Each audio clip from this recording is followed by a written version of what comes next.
I do love just actually connecting with the people who need what I'm offering in the simplest way. And that's kind of what I'm trying to do. Here, it's like, if you need access to the outside but you can't go out, here you go. If you want to learn gardening stuff, here you go. If you want to hang out with someone, here you go. If you want to learn more about how I use design thinking to try to make my life better as a disabled person, here you go. If you just want to listen to me ramble while I do fun stuff in the garden, if you do need that, it is available, the rambling.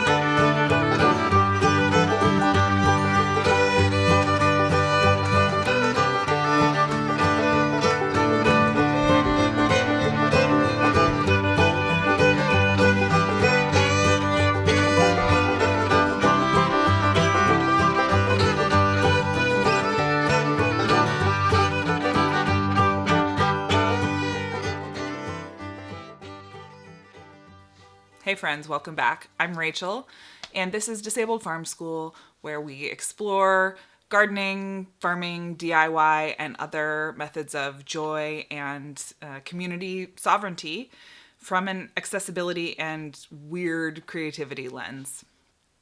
It's been a minute. How are you doing? Pause the video. Let me know in the comments. How are you doing? Because it's wild out there, folks. It's wild out there. I'm sure I don't need to tell you that. Today, I wanted to talk a little bit about failure. Don't worry, it's okay. If your hackles just went up, that's normal for the word failure, but it's okay. I've been gone for a few weeks, and that was on purpose. I needed to catch up on some rest for my body and also catch up on some things around the yard and office and house that were starting to go rapidly downhill. And I also have not been feeling great. I am going through a period where I don't have that many days where I feel okay. And that's just normal for the stuff that I've got going on, but it's also disappointing. And I know a lot of you get that in one way or another. And this is a weird time in the world and a lot of people are struggling. So yeah, just sending a lot of love out. And I've been spending a lot of that time looking at my failures. So let's talk about failure. Failure is a scary word, but actually it doesn't have to be.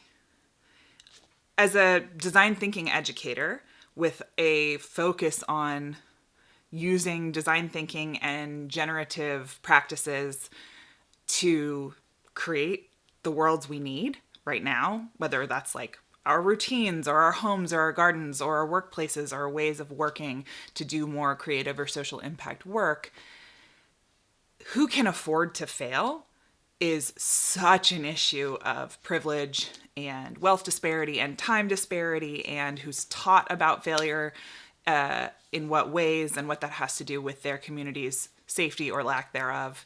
So I'm not saying failure isn't dangerous or scary in a lot of situations, but when it comes to gardening, things are gonna fail a lot, as in not work. It's a lot of experimentation and things change all the time. I've been doing this for a very long time. And this year, for the first time ever, I have a rodent population that I cannot get on top of in my garden and in my chicken coop. And I really don't like it, and I was feeling a lot of shame about it. And it also means that I've gotten behind on all these other essential summer tasks. Today, it is already 90 degrees out, and it's mid-morning. So I thought we would do some indoor crafting and DIY with a particular twist, which is what to do when you failed to finish a project. Actually, it's not even advice about what to do. It's just watching me try a thing to solve a problem that has been caused by another project being accidentally abandoned for too long. We all have this to some degree, I think, in life because there just isn't enough time to get to everything.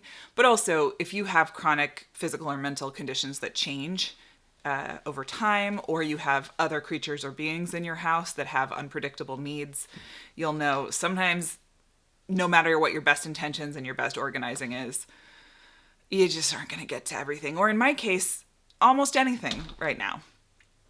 Between how I've been doing physically and all of these summer tasks and I guess trigger warning if you don't like hearing about rodents, the worst rat situation I've ever had on any farm or garden in my almost 4 decades of life.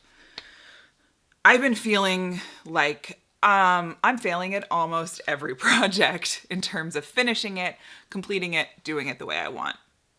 So I just want to say, if that kind of thing happening a lot is what makes gardening or DIY feel intimidating to you or brings up like shame stuff or makes you think that you're not good at it, that's not it.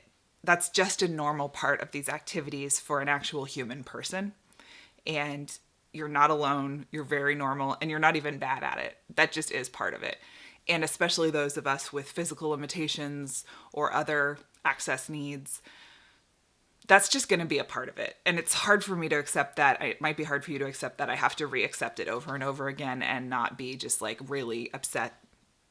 It's easy to switch my disappointment at not being able to do things into anger at myself for not being able to do things, and turning that internalized ableism on its head can require a level of creativity that I'm going to try to engage in today.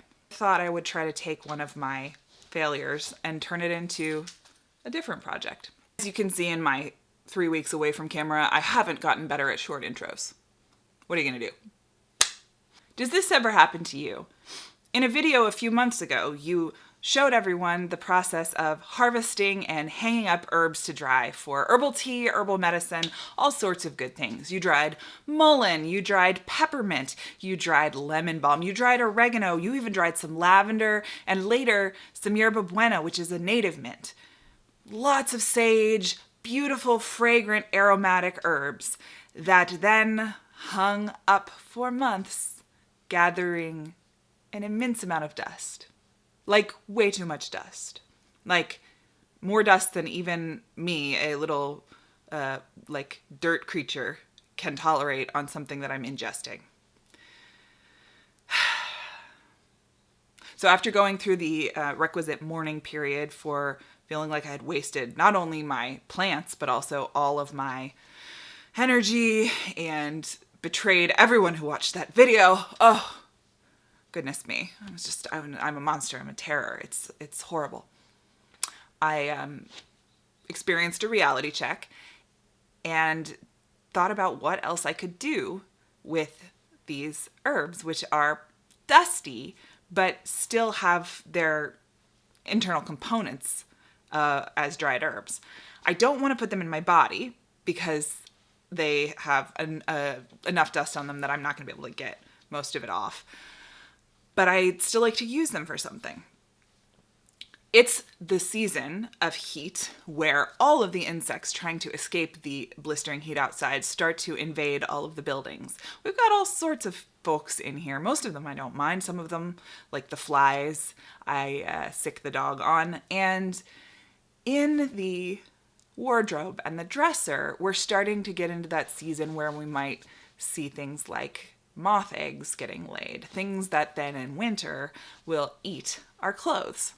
So I'm going to take all of these aromatic herbs that I love and make some sachets, little bags with fragrant herbs in them to put in the back corners of cabinetry and drawers to dissuade insects.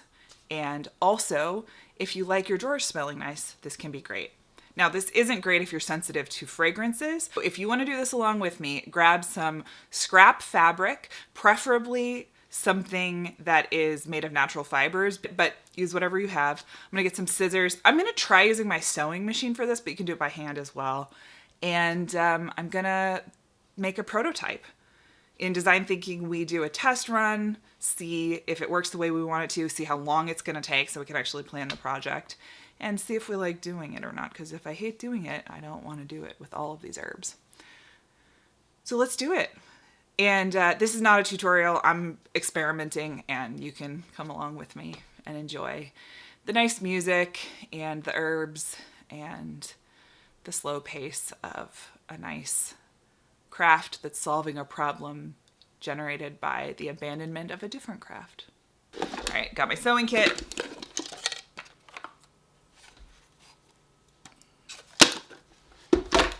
I'm just gonna cut some long strips of fabric. I've got this one and this one.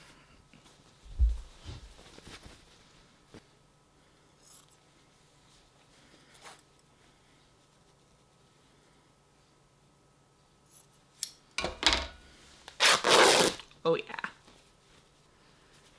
So my idea is basically to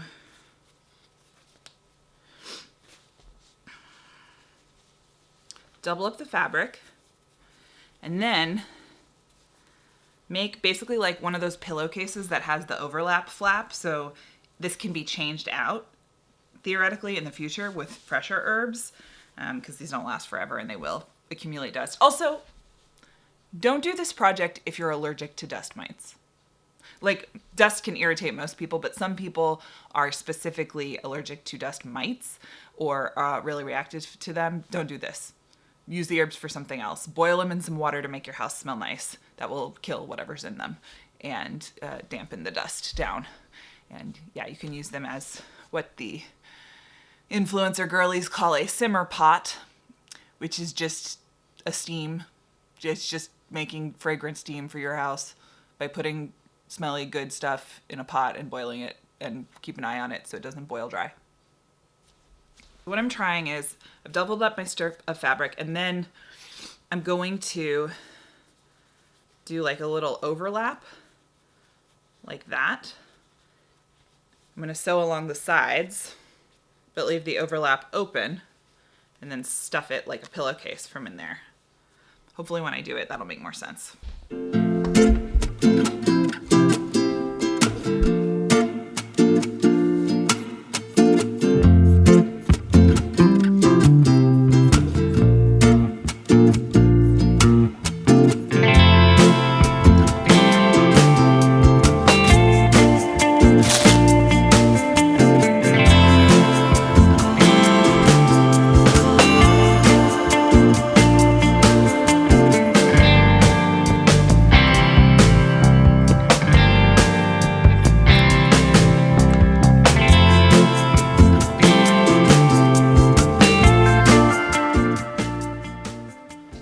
Couple of nice piles of strips here. Now let's check out the herbs.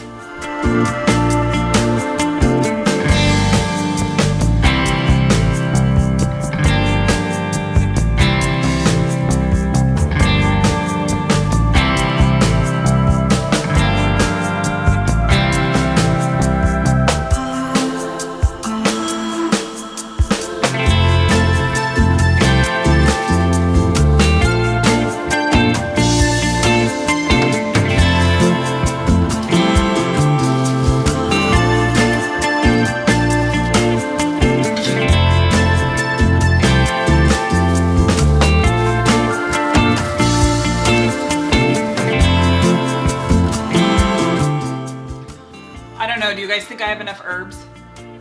So these are my friends. We've got some lavender. We've got yerba buena, sage. This is plantain, not the fruit. The weed slash herb. That doesn't have any fragrance. Same with this. Can be helpful in wound care. Probably gonna put it in the compost. We've got oregano. God, they're in really good shape. I'm feeling like maybe some of these could still be used safely as long as they were cooked. We'll use some of them for the sachets anyway. Okay, there's some mint here. Oh, these I collected on a walk. Some bay laurel, and some cedar. We've got lemon balm and mint. We've got oregano, got more sage, and we've got more lemon balm, and we've got the mullein. Well, speaking of experimenting, in looking at these, they really don't look that bad. I'm thinking about using some of them for some higher heat herbal things. So like cough syrup or things where they're heated up and I can rinse them and then use them so that I can get some of the dust off. But yeah, I mean, like I can see some dust on them, but they smell really fragrant still. So we'll use some of them for the sachets and the rest for something else. That's exciting. I stand corrected. Okay, so what I'm gonna do is just make a bowl of the stuff I am gonna use for the sachets. I have made sachets before, mostly with cedar. And those I made just by like getting a square of fabric, putting the stuff in the middle, and then like making a little bag around it, like people do with like wedding favors, and tying it with a string. So maybe we'll make some of those as well. Cool.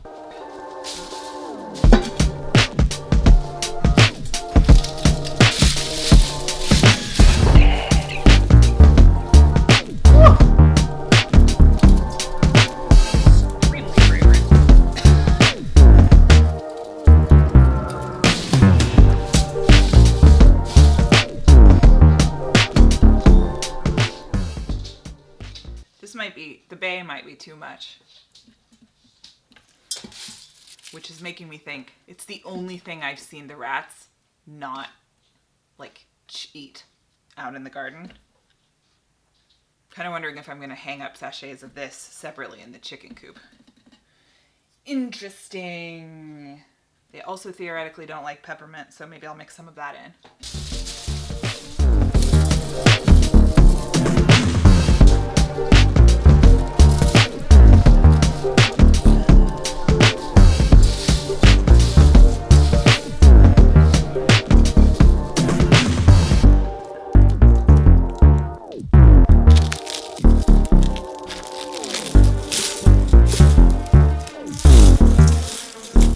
Our two mixtures. This is the one for indoors. Lots of mint, lavender, mullein. And then for the outdoors, which is a new idea, bay, lots of bay, mint, cedar, and then also all these bundles of stems. I'm gonna hang those also outdoors. The herbs in the garden are the only thing that hasn't been devoured by the rats this year, and the bay that I put into the rat holes in the chicken coop is the only thing they haven't just sucked down the coop, including buckets of gravel. They've just, like, large gravel. They've just fully pulled down. So I'm hopeful this might at least deter them a bit while I work on fully rat-proofing the chicken coop and the garden. Because it's deterring me. And I like that smell, but woo, that's strong.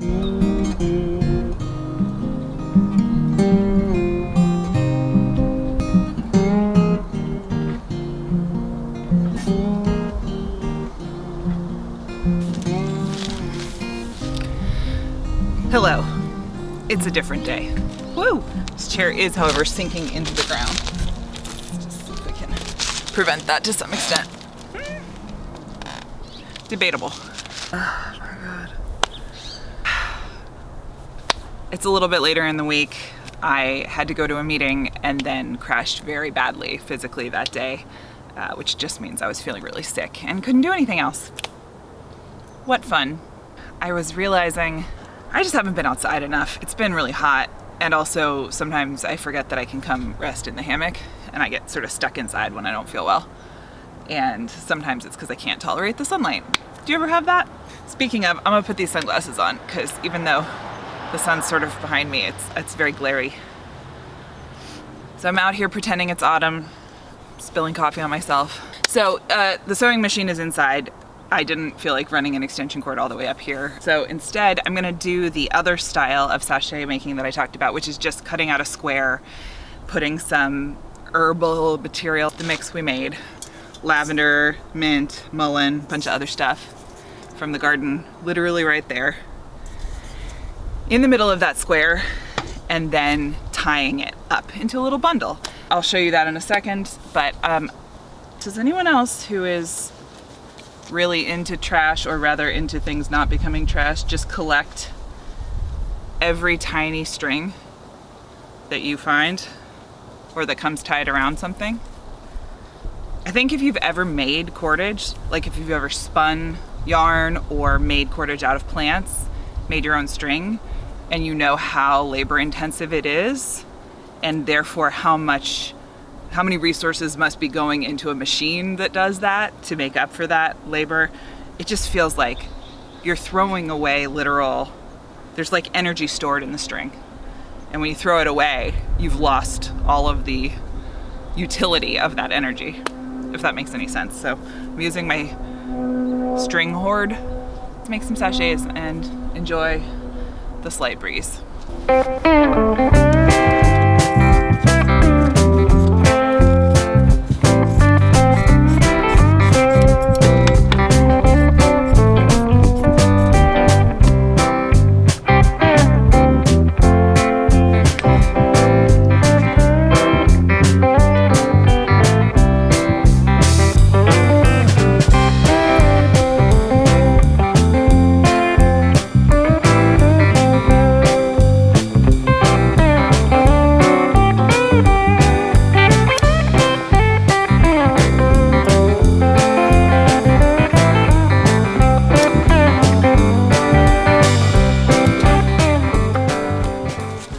So here's how to make a garden herb sachet in 3 simple steps. 1, cut a square of scrap fabric, lay it out. 2, crush up your dried herbs. This is 4 simple steps, not 3. In 4 simple steps, crush up your dried herbs. I've got lavender, mint, and a few others in here. Take a handful, put it in the very middle of your square. Now bring the 4 corners of your square together. So you create a little pouch. Pick up your little pouch by those 4 corners. And your last step is to tie your bundle. So you just grab it right above the bundle of herbs, grab a string, wrap it around a couple times, then tie it off. There you have it, a lovely herb sachet to keep insects away from your cupboards and a nice smell inside your cupboards. All made with items from the garden or found or salvaged scraps. Okay, so I'm gonna make a few of these. Smells really good. Like smells have a cool way of resetting. They can take you back to a memory. Sometimes they can reset your system. Let's make some more bundles.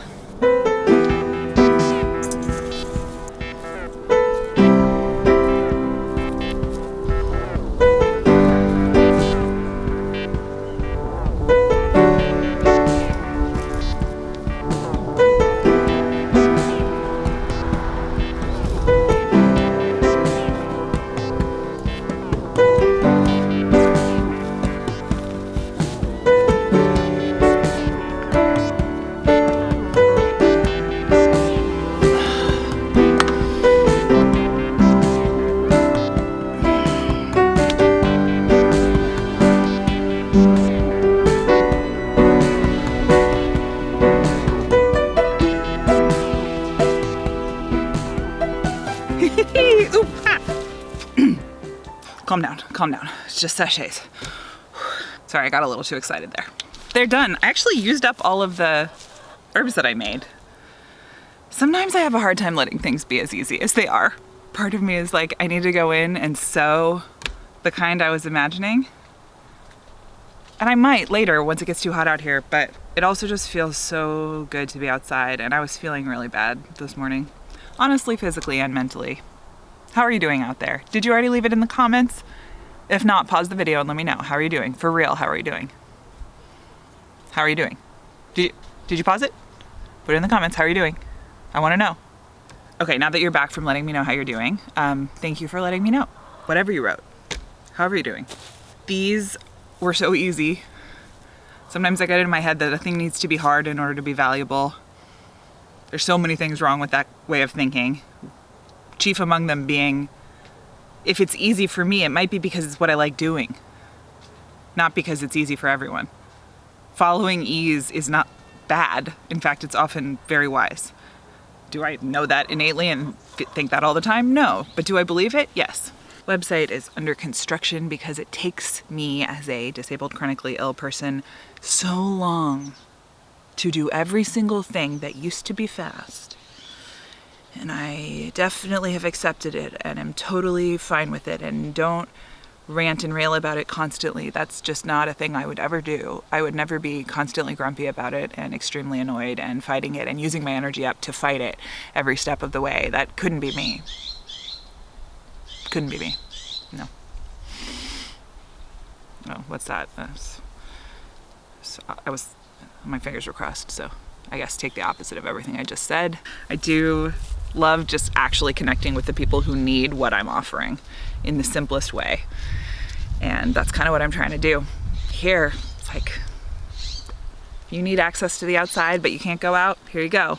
If you want to learn gardening stuff, here you go. If you want to hang out with someone, here you go. If you want to learn more about how I use design thinking to try to make my life better as a disabled person, here you go. If you just want to listen to me ramble while I do fun stuff in the garden, if you do need that, it is available, the rambling. Let's go put these in some cabinets. Make all my sweaters smell nice.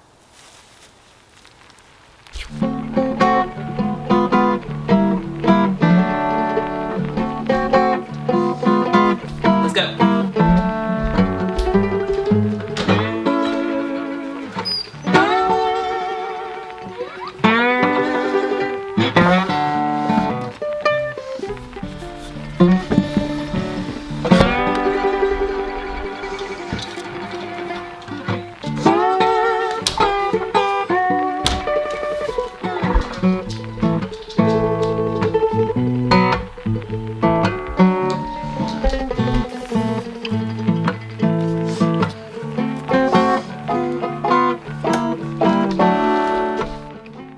We did it.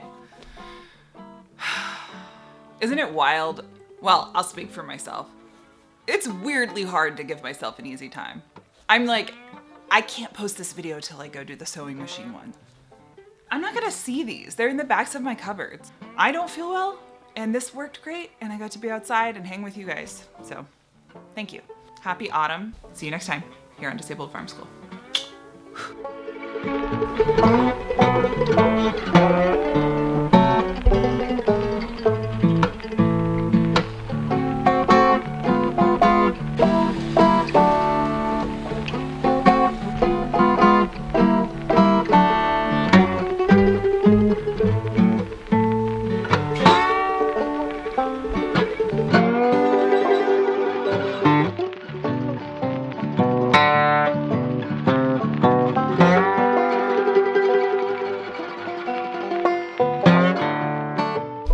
You ready to come in? Come on in.